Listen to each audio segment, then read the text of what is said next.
Hello, everyone. Today on the Final Bar, it's Monday, August 22nd. Monday is a fun day on the show because we hit the market from three directions. We'll talk big picture macro with the major averages declining in a major way today. The S&P down 2%, the NASDAQ down 2.5%.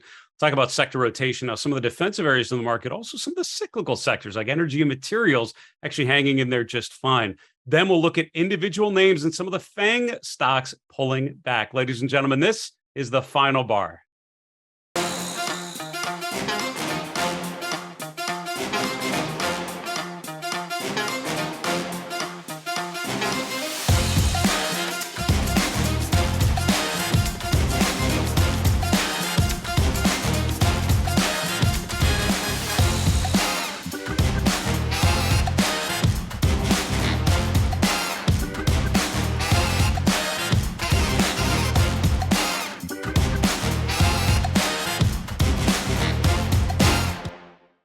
Hey, everyone. Welcome to the Final Bar. I'm your host, Dave Keller. I'm the Chief Market Strategist here at StockCharts.com in a sunny Redmond, Washington.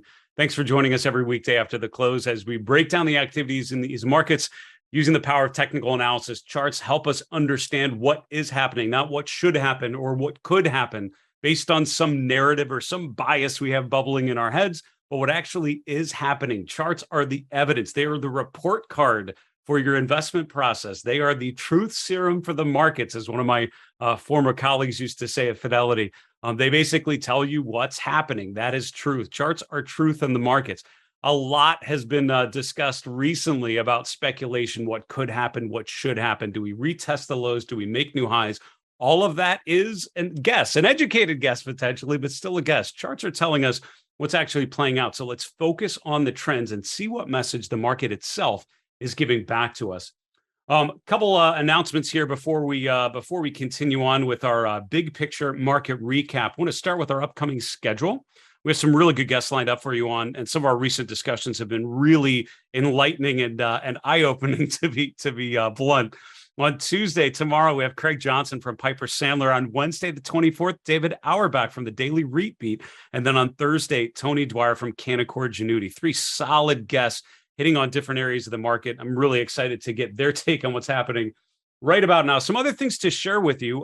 First off, I will be doing a webinar tomorrow for market misbehavior called Seasonal Struggles for Technology. That's tomorrow, Tuesday, August 23rd, 1 o'clock Eastern. We will look at the seasonal weakness that tends to play out for technology August into September. I think what we're seeing on Friday and then again today is probably part of that bigger theme where growth tends to actually struggle this time of year. We'll look at the evidence together and see what it means in 2022. To sign up for that free event, go to marketmisbehavior.com/technology.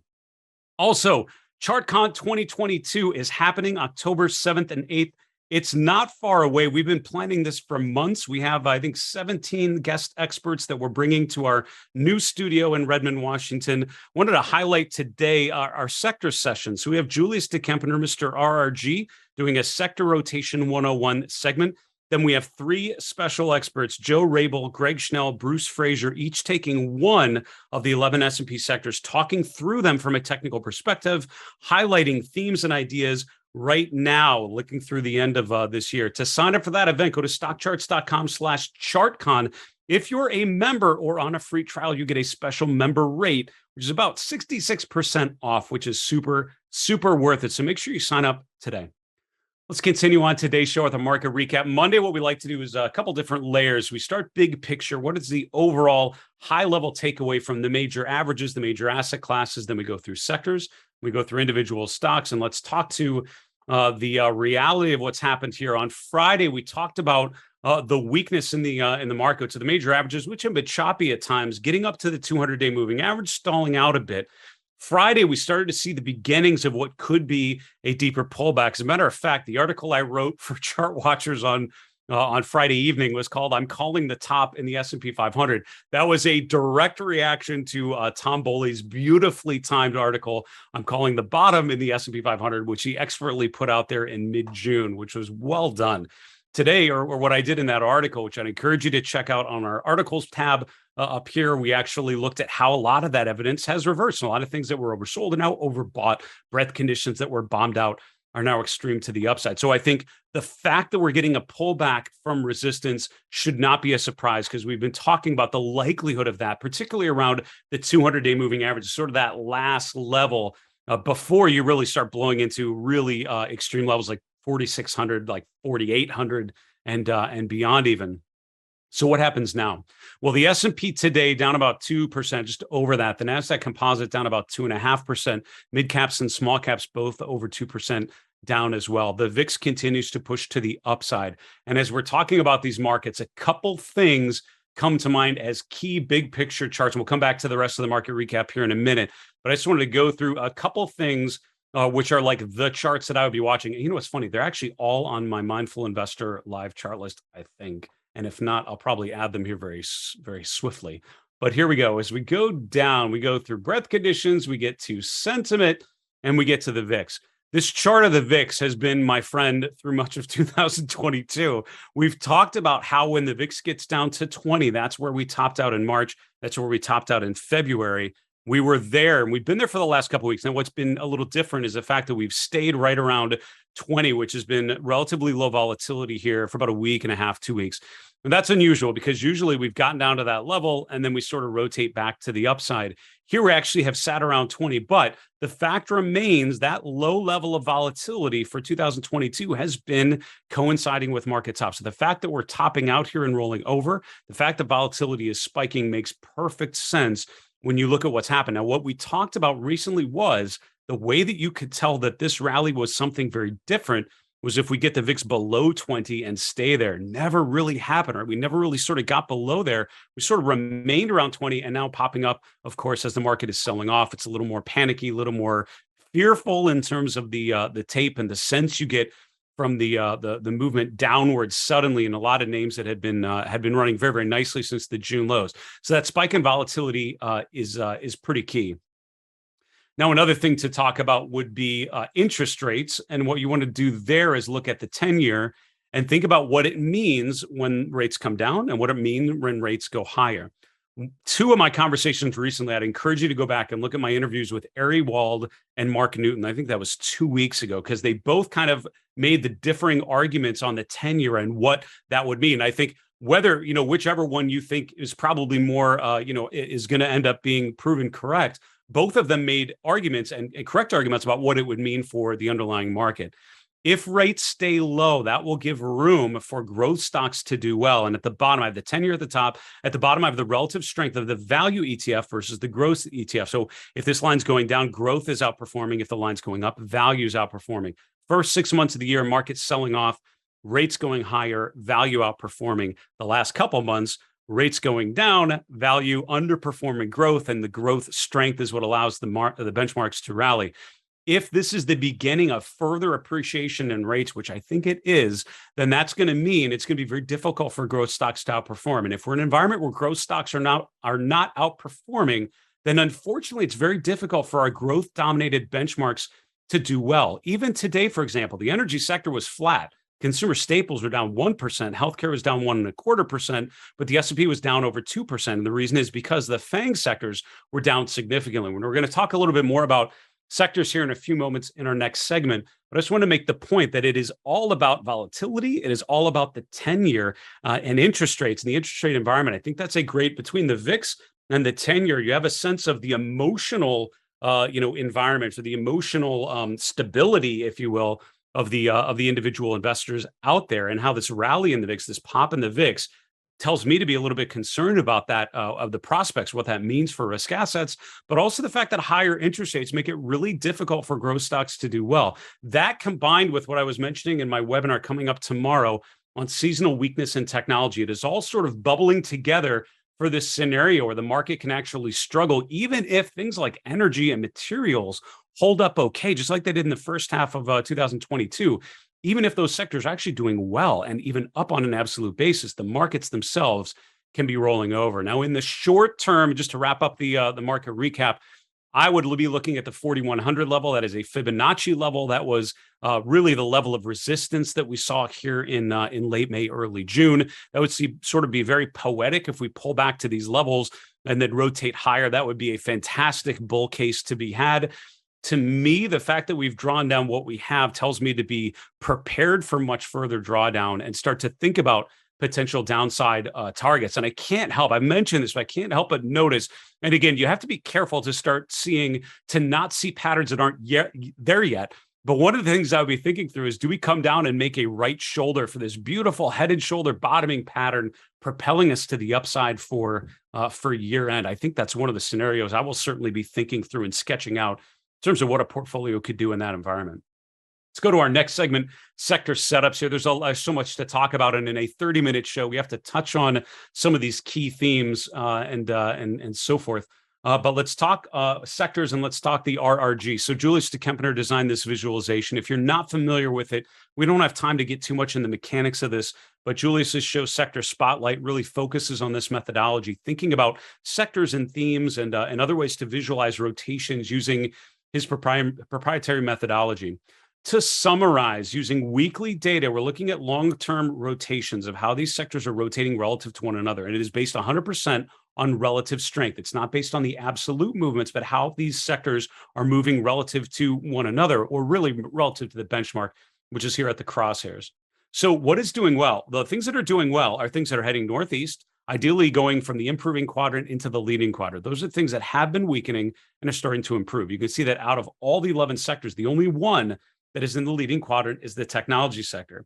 The only one that's in the improving quadrant and heading in the correct direction, which is northeast, is consumer discretionary. So out of the 11 sectors, those are the only two at this point, looking back, are the ones showing strength. But what you can also do, I think, with the RRG is think about how these have rotated. So you can actually put the chart in motion and start to project where this rotation most likely goes to. You can see that energy is heading southwest, which is the direction of deterioration, but starting to hook up a little bit. You can see the same for utilities, starting to hook up a little bit. You can see consumer staples now heading sort of northwest instead of southwest. Industrials actually sort of stagnant right around the zero level, and real estate starting to hook higher as well. So I would be looking, when you think about what this chart may look like in the next 4 to 6 weeks, think about if this rotation continues and the leadership that has been providing all this strength for the S&P and the NASDAQ starts to layer out a little bit.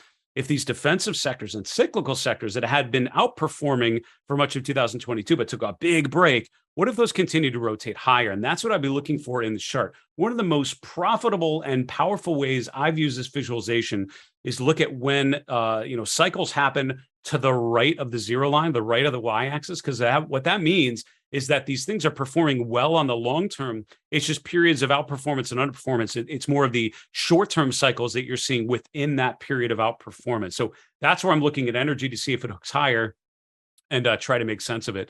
I don't usually look at the daily RRG here, but if you do, you can see that in the daily RRG, you're starting to see that theme play out. So now this is looking at daily data, just looking at the last week and a half or so, but drawing in obviously a lot more data before that to create the visualization, because it's based on the long-term trends in relative strength here.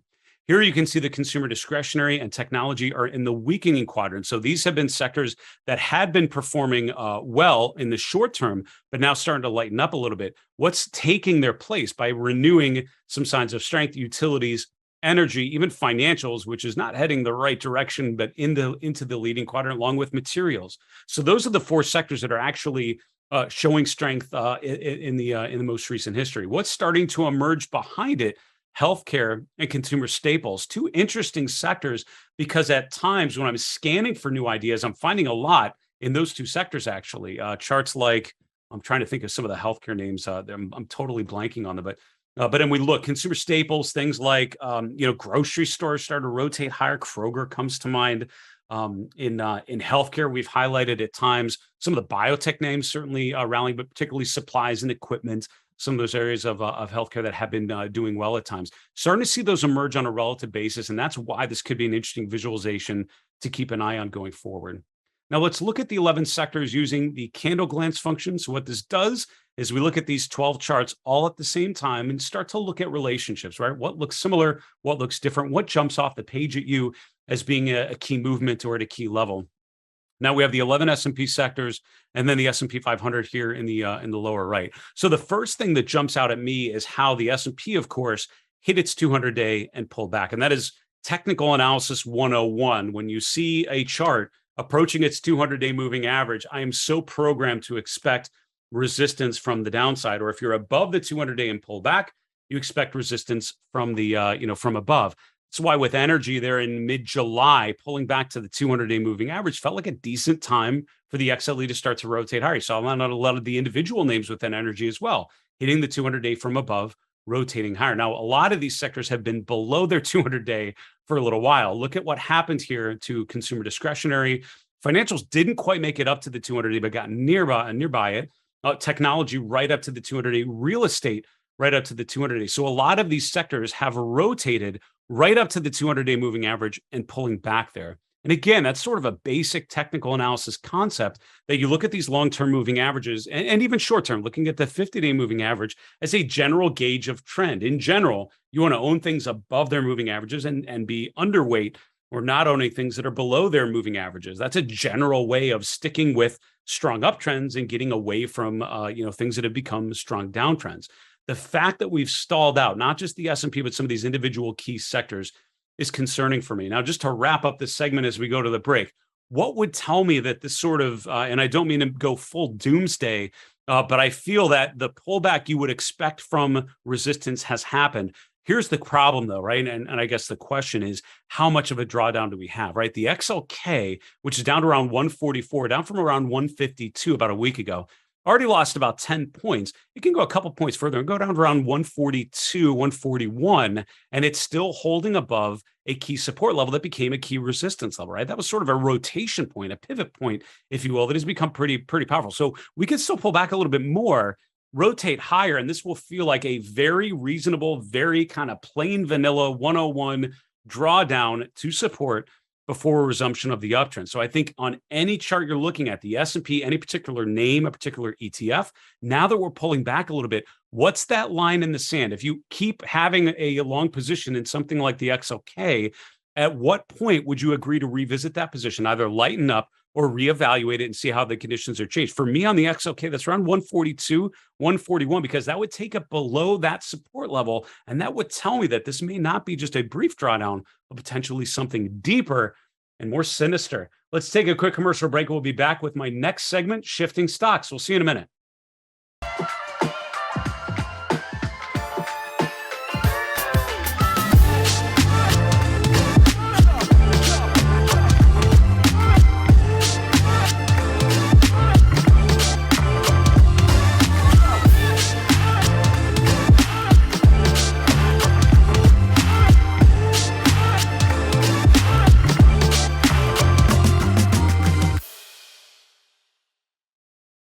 Hey, everyone. Welcome back to the Final Bar. It's great to be back with you here live on Monday, the 22nd. Hope you all had a great weekend. A couple quick announcements before we get to my next segment, Shifting Stocks. First off, we have a mailbag segment twice a week, usually on Tuesdays and Fridays. We will have one tomorrow on Tuesday's show, also one at the end of the week on Friday's show. We love to feature your questions. Here's how you can get your questions to us via email, thefinalbar@stockcharts.com. On Twitter, just tag us in a comment at FinalBarSCTV. On our YouTube channel called Stock Charts, just put a comment below the video you're watching there.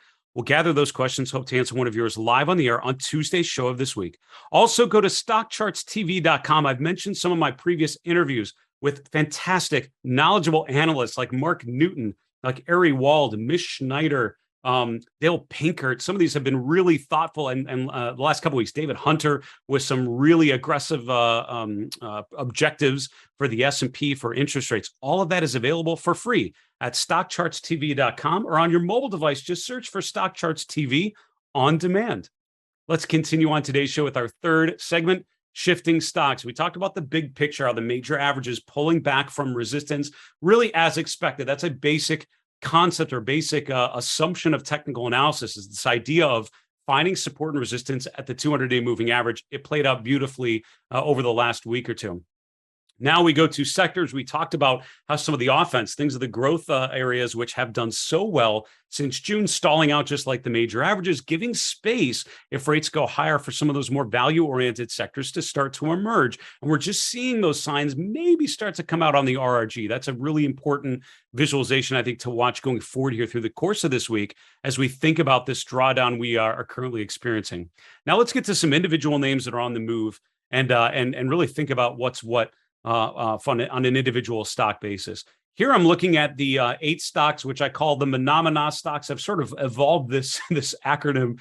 We started with the FAANG stocks and then the FAANG stocks, right? When you keep adding A's to it, then we got to FANMAG, FANGMAN, a number of different iterations. Now we're settled in, at least I am, on phenomena because you've got 2 M's, 2 N's, and 4 A's, and it kind of works right now. So for now, I think that's an interesting bucket. Now, what I did to make those 8 is add 2 tech names, Adobe and Nvidia, because those were names I think that represent this rally in the growth space so beautifully. Now let's look at these 8 charts and just think about what each of them are telling us. So when you look at the chart of Microsoft, right, a week and a half ago, setting up very, very nicely, getting above the June high, getting above the first Fibonacci retracement level, all of that is a thumbs up. And that's why we, I think, very appropriately have talked about, listen, these are strong enough that you may want to start to think about the opportunity or the potential for further upside. Here's the challenge, though. It's always about the next level, right? And anytime we break a level of resistance, all right, what's next? And the problem for a lot of these tech names is that they have the 200-day moving average looming very, very large. We've now reached those, and just look at the daily price action of how Microsoft gets up there and then just stalls out. From the day that we reached the 200-day, that's been the peak in Microsoft in the last 3 months. From there, we've rotated back below the 38.2% retracement level. So very simply, unless we can get back above the 38.2% retracement level, I'm not feeling great about the potential upside here, because what this is showing you is we are breaking back above those levels that seemed so meaningful before. I think getting below the June high would be an important one, which is not far from where we closed today, right around 277. It's worth noting, by the way, on Microsoft, we never became overbought. Apple is the second one we'll talk about. And Apple, we highlighted here in recent weeks because while a lot of stocks were failing to get to their 200-day, while a lot of stocks were, approaching clear resistance levels and stalling out, Apple was blowing through all of those. So even before a lot of other stocks were actually showing signs of strength, Apple was blowing through its June high, getting through the 200-day moving average about a month ago. All of that really showing that high likelihood that other stocks are going to be dragged up as Apple and others. If Apple is doing so well, if Microsoft's doing so well, how bad can the broader market be? And of course, when stocks like Apple are in a strong uptrend, the benchmarks are going to be pulled up with their performance. Here's the challenge on Apple. We're approaching sort of the all-time high range, right? December of last year, January of this year, February, March highs, all of those right in that same sort of 175 to 185 kind of range, and that's where we hit. So while Microsoft's hitting the 200-day, while the S&P 500's hitting the 200-day, Apple just happens to be hitting its all-time high, a level at which it's been unable to go. And the last time it hit there and failed was at the end of March, another sort of bear market rally phase. So a lot of signs that we were approaching a danger zone, now out of the overbought region and pulling back.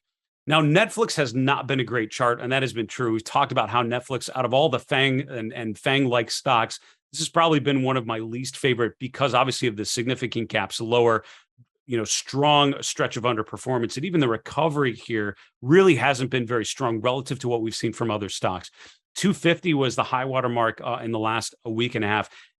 Getting above 250 would certainly invalidate any sort of bearish call from it. At this point, I would argue it's more bullish than anything, right? We've broken above resistance. We're not really stalling out a ton yet, but I would be certainly looking, I would have a wary eye on the $200 level. That was the high from June. We stay above there. This still isn't too bad. So what's interesting on a chart like Netflix, I think it drives home the fact that what's happening right now makes sense if you're longer term bullish or bearish. And here's what I mean.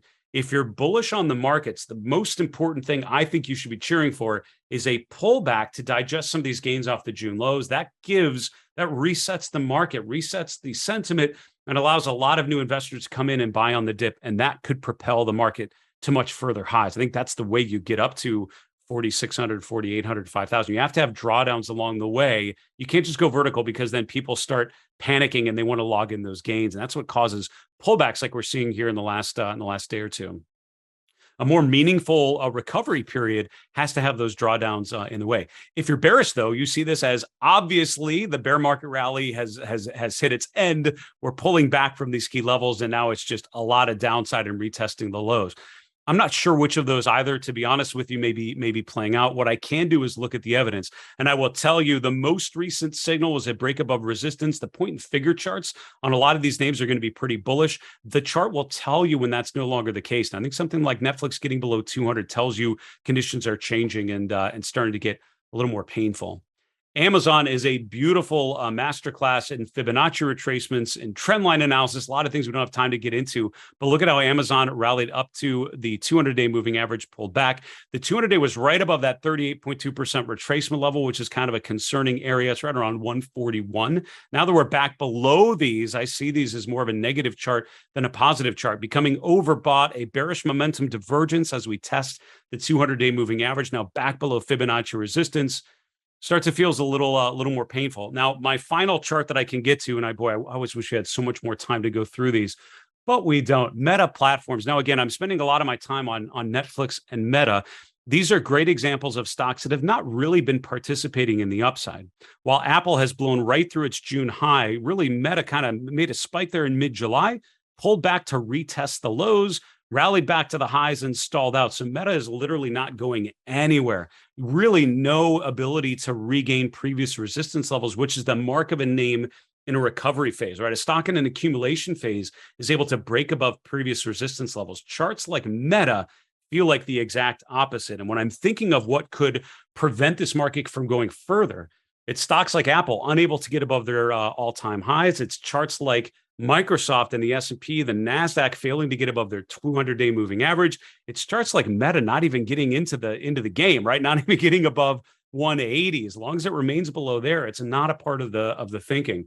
The rotation in a lot of these growth stocks that I've just highlighted for you is what makes me nervous about the likelihood, or certainly the possibility, of a much deeper drawdown from current levels. We need to wrap the show, folks, and go to the 3 and 3. Let's talk about 3 charts in 3 minutes that tell the story of this market environment. Here is chart number 1. We're going to start with the interest rate environment, $ TNX. Now, there are a number of ways we've broken this down for you in the year 2022. First week of the year, I was at an event and I was asked, what's the most important chart to watch? And I said a version of this chart. I said the $ TNX, but with some other indicators on here. But my point was interest rates are going to be the story because it's all about the Fed, and this TNX, the $ TNX, the 10-year yield is going to tell you how the market is interpreting everything that's going on. And rates can have such an impact on sector themes, which is exactly what we've seen for much of this year. What struck me on this chart as I was reviewing it over the weekend is you can also almost see a head and shoulders continuation pattern. As rates were coming up in the first half of 2021, pulled back to a low in July, August, September of last year. You can see it comes back to this resistance level and then breaks out, retests the neckline, and then goes higher. Talk about a great indication of further upside for rates. Take the height of that pattern, add it there, and you get not far off from where we ended up, just above 3%. Now look what has happened. A head and shoulders top that broke down at the end of July, early August, and then completely rotated back to the upside. We call that a failed breakdown, a head and shoulders pattern that broke, but then didn't follow through and rotated back to the upside. The risk for the averages here, the risk for the growth trade, the risk for the risk on assessment is that this line keeps going up. Rates keep going higher, which means value most likely outperforms growth. The MACD PPO indicators are basically telling you that is very much what we're seeing right now. Chart number 2 is Bed Bath & Beyond. I was asked by some media outlets today about the meme stocks and how quickly they've rotated.